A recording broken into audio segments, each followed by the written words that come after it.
pessoal, de novo por aqui para realizar mais um dia de estudo com vocês.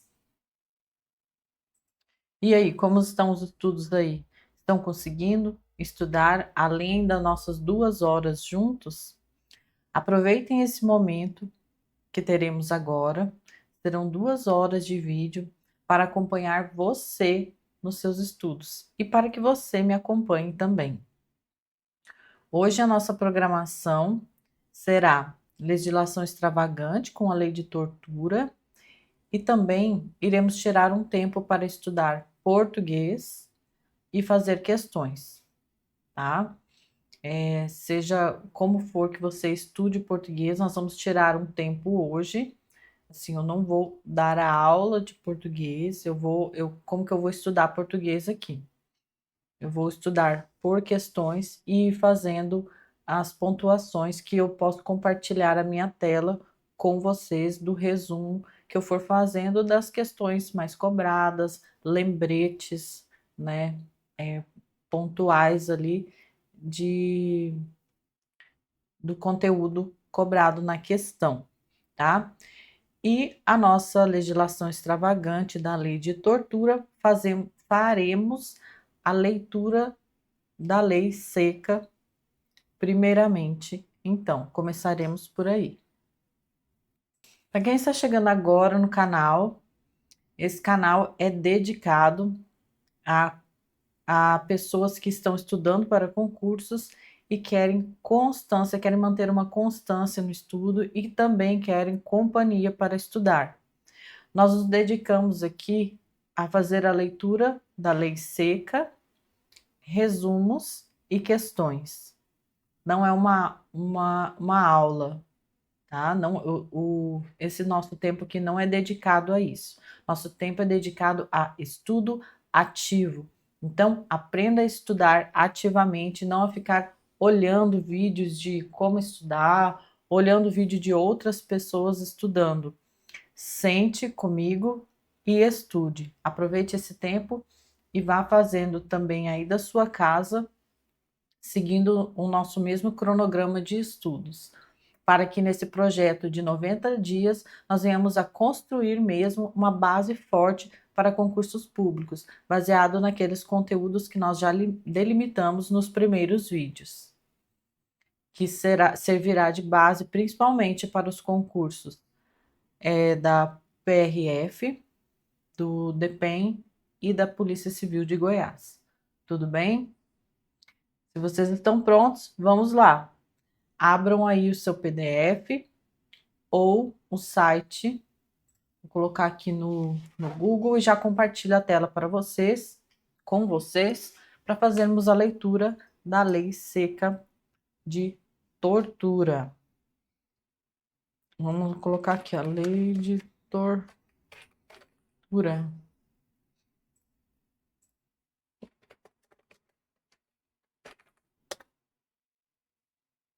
No site do Planalto.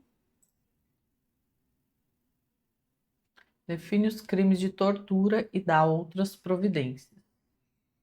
Então, pegue seu material de estudo, abre aí na lei de torturas, faremos a leitura da lei, depois faremos questões e você poderá observar o que é mais cobrado sobre a lei de tortura. Assim fica muito mais fácil e proveitoso caso você queira se aprofundar, depois pegar um PDF de teoria, você já sabe exatamente no que focar, sem perder tempo e sem tentar memorizar o PDF inteiro. Tem algumas plataformas de materiais que vendem os pacotes de estudos para concurso, mas o material é muito extenso. E essa primeira leitura da lei e a resolução de questões logo em seguida faz você já direcionar o seu pensamento. Quando você for ler um PDF desse, extenso desse, faz você direcionar a sua atenção diretamente aos pontos ali que você já sabe que são cobrados nas questões. Isso ajuda muito a diminuir aquele desgaste que você tem quando você lê um PDF sem primeiramente, antes de resolver questões, antes de conhecer a lei, se você pega direto aquele PDF enorme, você já lê cansado, porque fica tentando decorar tudo o que está escrito no PDF, nossa, e não sabe o que cai nas questões. Desse jeito, eu, por exemplo, acho muito mais fácil e proveitoso, fica menos cansativo. Você pode fazer o teste e ver se funciona também para você. Vamos lá, então. Vou colocar aqui na tela para vocês. Vamos seguir aquele mesmo estilo, tá? Vou colocar a lei e vou tirar a minha imagem aqui do cantinho. Depois que a gente terminar de ler a lei, eu volto e a gente conversa sobre o próximo passo. Vamos lá, pessoal. Peguem a lei de vocês ou acompanhem na tela a leitura comigo. Lei número 9.455, de 7 de abril de 1997. Ela define os crimes de tortura e dá outras providências. O presidente da República faço saber que o Congresso Nacional decreta e eu sanciono a seguinte lei. Artigo 1º. Constitui crime de tortura. Inciso 1. Constranger alguém com emprego de violência ou grave ameaça, causando-lhe sofrimento físico ou mental. A. Com o fim de obter informação, declaração ou confissão da vítima ou de terceira pessoa. B. Para provocar ação ou omissão de natureza criminosa. C. Em razão de discriminação racial ou religiosa. Inciso 2. Submeter alguém sob sua guarda, poder ou autoridade com emprego de violência ou grave ameaça a intenso sofrimento físico ou mental, como forma de aplicar castigo pessoal ou medida de caráter preventivo. Pena: reclusão de 2 a 8 anos. Parágrafo 1º. Na mesma pena, incorre quem submete pessoa presa ou sujeita a medida de segurança a sofrimento físico ou mental por intermédio da prática de ato não previsto em lei ou não resultante de medida legal. Parágrafo 2º. Aquele que se omite em face dessas condutas, quando tinha o dever de evitá-las ou apurá-las, incorre na mesma pena de detenção de 1 a 4 anos.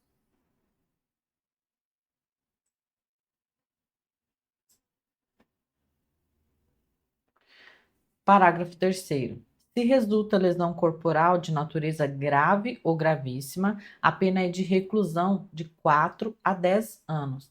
Se resulta morte, a reclusão é de 8 a 16 anos. Parágrafo 4º. Aumenta-se a pena de 1/6 até 1/3.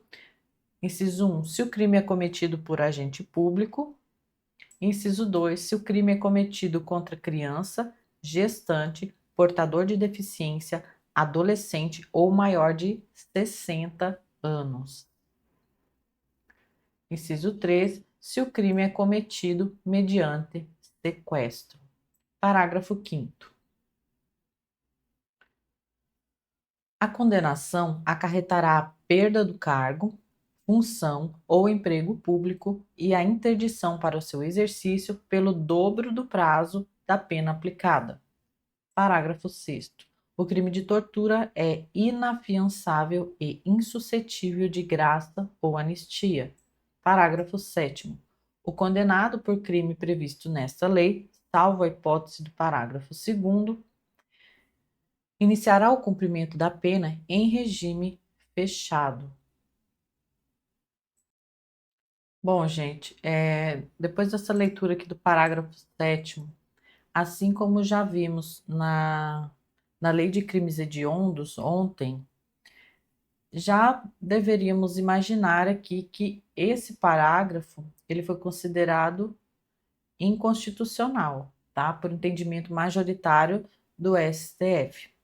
Às vezes, quando vocês começam a ler uma lei, é importante fazer uma pesquisa ali para ver se tem algum artigo, algum parágrafo, algum item da lei que ou está suspenso ou foi declarado inconstitucional, né? Esse aqui, a justificativa é a mesma dos crimes hediondos lá, quando a lei diz que vai iniciar o cumprimento em regime fechado.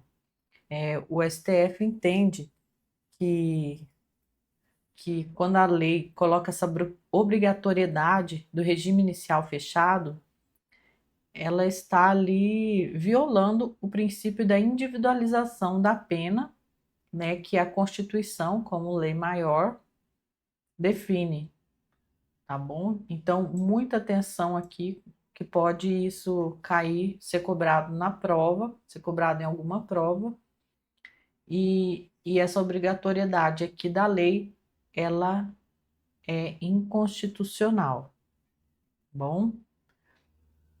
Vamos seguindo aqui para a leitura dos últimos artigos da lei, é uma lei bem pequena, então seguimos aqui artigo 2º. O disposto nesta lei aplica-se ainda quando o crime não tenha sido cometido em território nacional, sendo a vítima brasileira ou encontrando-se o agente em local sob jurisdição brasileira. Essa lei entra em vigor na data de sua publicação, e aí tem aqui a revogação de um artigo do Estatuto da Criança e do Adolescente. E é isso, a lei de tortura. Ela é pequena, tem alguns detalhes aqui que são cobrados em questões, né? Que a gente vai ver que conforme for resolvendo questões, a gente vai colocando aqui os nomes, né? Que a doutrina e que algumas bancas colocam, por exemplo, que há como a tortura com o fim de obter informação, né? Que se chama tortura confissão, ou tortura omissão, tortura discriminação. Deixa eu ver se eu lembro de mais alguma. Aí, enquanto nós formos resolvendo as questões, a gente vai tirando esses pequenos conceitos aqui.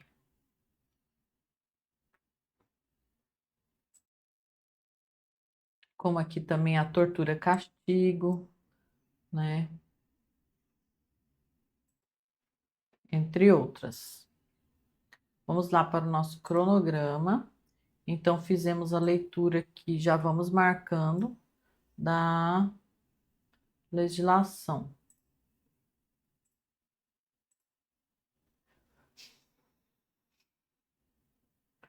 Hoje, assim, vai ser mais voltado para a resolução de questões, caso. Deixa eu até colocar a imagem aqui. Não, imagem não. Caso você seja iniciante nos concursos públicos, para estudo de concursos públicos, já fez alguma prova, viu que não tem facilidade de português, está errando muito português, eu aconselho sim que você volte para a base, pegue o material. Quando eu resolvi mudar mesmo o meu número de acertos de questões de português, eu vi que não dava para ignorar português, como ainda não dá, menos ainda agora, né, com o passar do tempo, fica cada vez mais concorrido. E eu vi que eu precisava fazer ali um intensivo na língua portuguesa. Eu fiz o curso completo, até do professor, foi o Cleiton Natal. Eu particularmente gosto muito dele, como de outros professores maravilhosos. Eu fui entender ali o português com ele. Tem o professor Décio Terror, que é maravilhoso. Quem gosta de um sotaque carioca, tem o professor Sidney, ele é muito legal também. Então, ali, como é uma matéria assim, bem extensa, que precisa de muito detalhe, precisa de atenção, é ali um pouco complicada, precisa assim ser um professor mais leve. Eu, pelo menos, tenho essa particularidade comigo. Então, esses professores aí são ótimos, não desmerecendo os outros, é porque eu não conheço os outros, tá? Então, esses professores são incríveis, conseguem passar ali a matéria para você com uma leveza, com humor. Eu fiz um curso, olha, se não me engano, foram 72 aulas, videoaulas, eu assisti videoaulas do professor Cleiton Natal e mudaram o meu, e mudou assim, esse curso mudou o meu número de acertos nos concursos públicos. Português agora não é mais um problema para mim, sabe? Problemão, é um probleminha, vamos colocar assim. É um probleminha, não é um problemão. Assim, todas as matérias têm ali um, um, uma matéria, assim, um conteúdinho ali, um item que você não é muito bom. E precisa melhorar, a gente precisa usar esse tempo agora para melhorar isso, tá? Mas português ficou muito melhor depois que eu resolvi fazer esse curso completo. Às vezes a gente precisa tirar um tempo para fazer isso. E precisamos aproveitar enquanto não tem edital para você estudar aberto, tá? Porque com o edital aberto tem que ser ali na correria mesmo. Tem que ser, tem que pegar mais rápido, né? Então a gente não tem muito tempo para fazer um curso com 72 aulas, embora seja muito importante. Não descartem essa alternativa. Vejam aí no cronograma de vocês se tem como vocês fazerem isso, porque se vocês não são tão bons em português, é uma estratégia muito importante, tá? Eu, como já fiz esse curso e preciso, assim, ficar relembrando algumas regras, preciso exercitar ali, ver como que a banca cobra, eu vou estudar aqui diretamente por questões agora, tá? Vou abrir minha plataforma de questões e nesse momento do estudo de português, vocês podem abrir a plataforma de vocês, procurarem um curso com o professor que mais lhe agrada para fazer esse estudo de português, ou se você já é mais avançado, já fez um curso de português completo, ou já vai bem nas matérias, né? Tem gente que já fez o trabalho bem feito ali, digamos, desde da escola, né? Quem já fez esse trabalho bem feito ali tem facilidade, já vai direto para as questões para ver como que a banca está cobrando. E vamos lá, sem perder muito tempo aqui, senão a gente tira o tempo precioso de estudo. E essa não é a nossa intenção, né? Então, o que eu vou fazer agora? Qual que vai ser a nossa estratégia? Vou colocar aqui, como nos outros encontros, coloco aqui abaixo, vou colocando os pontos que vai caindo nas minhas questões aqui, que vão aparecendo para mim, e vou resumindo e colocando aqui, só para vocês terem uma ideia do que está caindo nas minhas questões, o que está aparecendo aqui nas bancas que eu seleciono, vão ser a OCP e Sebrasp. Questões dessas duas bancas que foram as que fizeram os últimos concursos do DEPEN, PRF e PCGO. Tá? Se vocês quiserem fazer o mesmo, e eu vou colocar no mudo, então vocês vão me acompanhar aqui no cantinho, bem pequenininho. Vou diminuir aqui agora, bem, só para vocês verem que eu tô aqui mesmo, né? Tô aqui estudando com vocês. Não vamos nos abandonar nesse momento, que muitas vezes é tão solitário, né? Estudar, a gente tá sempre ali sozinho, as outras pessoas da casa todos estão envolvidas em outro projeto. E nós que queremos esse caminho, precisamos, mesmo que sozinhos, continuar nessa jornada para mudarmos o rumo do nosso futuro, né? Nós estamos, de certa forma, trabalhando aqui, sim, no nosso futuro. Nós acreditamos nisso e é por isso que desprendemos um tempo precioso, às vezes, de estarmos junto com a nossa família, aos estudos, para o bem da nossa família. É assim que funciona para quem estuda para concurso. Vou colocar no mudo agora, vou deixar vocês estudarem e vamos lá. Mãos à obra.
E aí, pessoal, como que estamos na resolução de questões de português? Eu fui anotando aqui o que eu estava mais vendo nas questões. Nessa parte da ortografia oficial, cai mais aqui para destacar a alternativa com redundância, que apresentava ambiguidade, e principalmente a regra de acentuação. Foi o que eu mais vi aqui. O que mais tem nessa parte são poucas questões a partir de 2021 dessas duas bancas, mas a maioria é na parte da acentuação.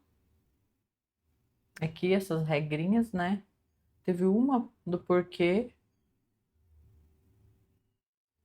essa, né, que eu coloquei aqui é quando cai de novo, eu venho no material e coloco em negrito. Eu coloco uma vez a regra que caiu, aí quando cai de novo na questão eu venho e coloco em negrito, para saber que caiu mais de uma vez a mesma coisa.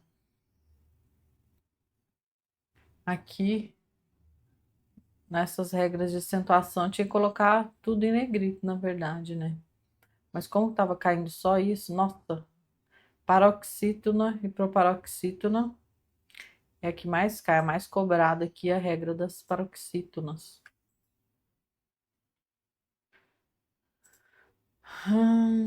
Então tá. Agora, deu um tempo bom aqui de resolução de questões de português. Para quem for responder agora as questões da lei de tortura, que fizemos aqui a leitura. Vocês viram lá que no começo do cronograma, no começo do estudo, eu coloquei aqui como que eu fiz o filtro, né, das questões de português. Qual que eu coloquei? Aí, para quem está acompanhando com o edital verticalizado, aqueles que nós disponibilizamos nos primeiros vídeos, então já vai lá no edital e seleciona que nós já passamos estudando esse conteúdo. Aqui eu coloquei aqui no edital verticalizado da PCGO, da PRF e do DPEM, tá? E agora vou aqui para as questões, vou fazer um filtro aqui, vou limpar esse filtro meu aqui. Oh.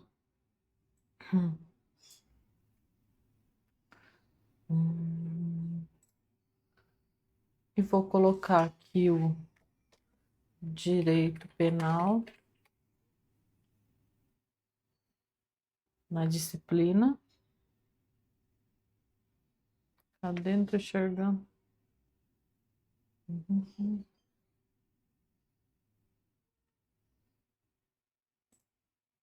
E no assunto coloco tortura. Lei de crimes de tortura.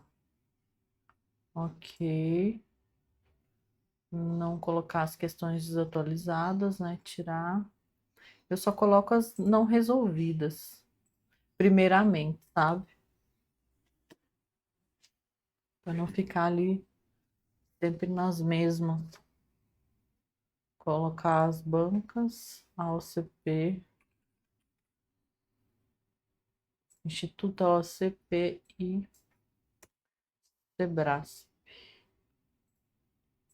Anos a partir de 2021, dá para colocar.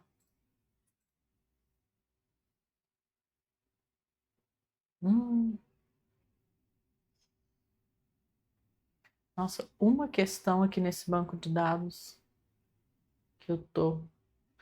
Quando é assim, aí eu incluo outras bancas.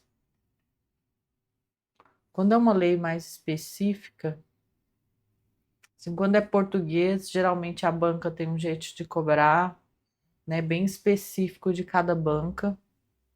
Em português, ele é mais específico. Agora, quando essas leis, principalmente extravagante, eu vou tirar aqui a banca, vou tirar para pesquisar em todas as bancas, todas as questões que já caíram sobre tortura a partir de 2021. Já aumentou aqui para 85 questões. Aí tem de tudo que é banco. Idecam, Fundatec, IBFC.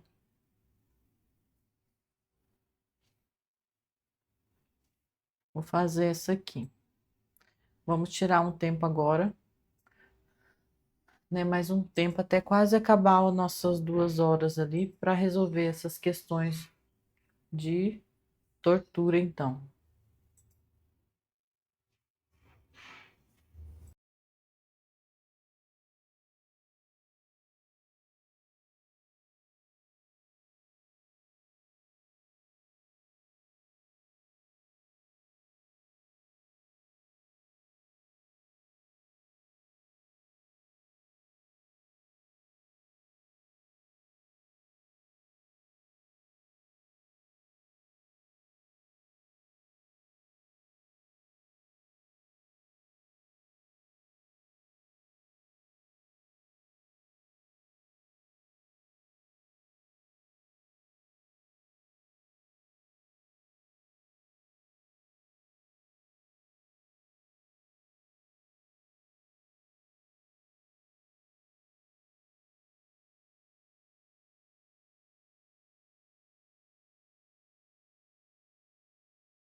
Pessoal, terminando aqui, chegando próximo ao finalzinho das nossas 2 horas de estudo diário. Finalizando hoje, então, a leitura da lei seca e dos crimes de tortura, da lei mesmo de tortura. Focamos também na resolução de exercícios de português, da ortografia oficial. Conforme vocês puderam observar aqui, nessa parte de português, fui colocando, né, descrevendo todos os itens cobrados nas questões que eu estava resolvendo. E aqui abaixo, na legislação extravagante, eu tinha muita anotação no meu caderno e no PDF que eu tinha também, na lei impressa, no meu livro de legislação. Aproveitei, após as questões que eu resolvi, coloquei aqui todas as anotações que eu tinha para compartilhar com vocês. Bom, e se você está acompanhando aí essa jornada comigo, esse projeto aí de 90 dias de estudo, já agradeço a sua companhia, convido você para o próximo dia de estudos. Vamos continuar e fechar os 90 dias para construir essa base forte nos conhecimentos para concursos públicos. Compartilhe aí com quem também está estudando, tá? E vamos focar para ter disciplina hoje para buscar a nossa aprovação amanhã. Obrigado pela companhia e bora estudar. Então, você que está acompanhando essa jornada comigo, é muito importante a sua companhia. Espero que vocês estejam aproveitando e estudando ativamente. Amanhã seguimos com mais um dia de estudo e preparação do cronograma para a próxima semana. Lembre-se, disciplina hoje para aprovação amanhã. Bora estudar!